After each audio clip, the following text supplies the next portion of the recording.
Yesini Jean-Pierre Nimbona Kidum Kibido Kibuganitso Amansimya kirenga kuri 20 ari muri kariya ya music y'u Burundi.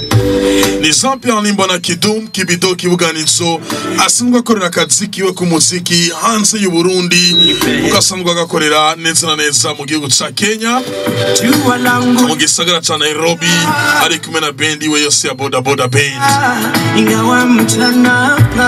Ni Jean-Pierre Nimbona Kidum Kibido Kibuganitso amazimisi ari ngaha mu gihugu c'u Burundi. Yesa icamuzanye icambere nivyo ni wabo, ariko ni Jean-Pierre Nimbona Kidum yaje gukora ibiteramo bitandukanye. Yazanye n'uwitwa Brice ngaho ku Mutwenzi, afise bayitwa ku Mutwenzi. Mu nyuma akora show muri arena. Nyuma yo gukora show muri arena, Jean-Pierre Nimbona Kidum yerekeza ku Mutwenzi, akora show ari kumwe na MMP canke Mugani Desire, akora show ari kumwe na mugenzi Alfred Oban Kigingi. Yes, mu nyuma Jean-Pierre Nimbona Kidum Kibido Kibuganitso agaragara kuri show ari kumwe na band ya Ingo Live Band hariya muri Ingo Club. Yes, ari kumwe kandi na mugenzi Alfred Oban Kigingi. Izo nizo show zamenyekanye Jean-Pierre Nimbona Kidum amaze gukora muri ino misi ari hano mu gihugu c'u Burundi. Yes, amakuru muri Sunday Vibe dufise nuko Jean-Pierre Nimbona Kidum Kibido Kibuganitso ku munsi wa gatanu azosubira kandi kugaragara mu giteramo cyo gusezera abakunzi biwe ndetse n'abakunzi y'umuziki w'u Burundi. Ni giteramo kizobera hitwa Mutima Bar.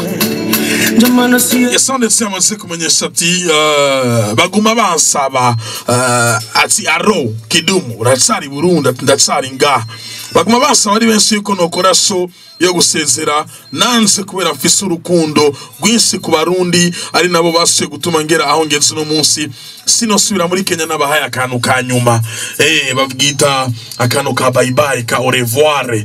Yes, Jean-Pierre Nimbona Kidum ku munsi wa gatanu azobarizwa hariya ku Mutima Bar. Umviriza Jean-Pierre Nimbona Kidum kuri micro disamirizi Buza FM ivyo yasoboye gusikiriza. Listen, Jean-Pierre Nimbona Kidum. Aro bacu umugani mu Kirundi ngo wariye ni wajya. Biranse kabisa, urumva kongera abantu biguma biza tu telefone Kidum uzogenda ryari, Kidum uzogenda ryari. Naramaze gusezera biranga kumva ngaha ngo ahitwa ku Mutima Bar niho haramukiwe. Bega yewe Chavyuka mu gitondo mbaza Roho Mutagatifu ngende cange sigare. Inyishu yaje mu gitondo ko sigare ndabonge. Rero urumva tuhurire ku Mutima kuri wa gatanu cyo nibaza ko ariko kanyuma. Nico gituma nashatse ko bikurikirana bukeye numbaza ibindi kabisa. Ingufu zose mwazikunguse kabisa mu pantaro mugira gutya muca murajugunya. Tubonane kwa gatanu. Ona wamefanikiwa kututenganisha mimi na wewe. Yes, muramwumvise ni Jean-Pierre Nimbona Kidum mweze kumumva muri Sunday Vibe ati ingufu zose mwazikunkumuje.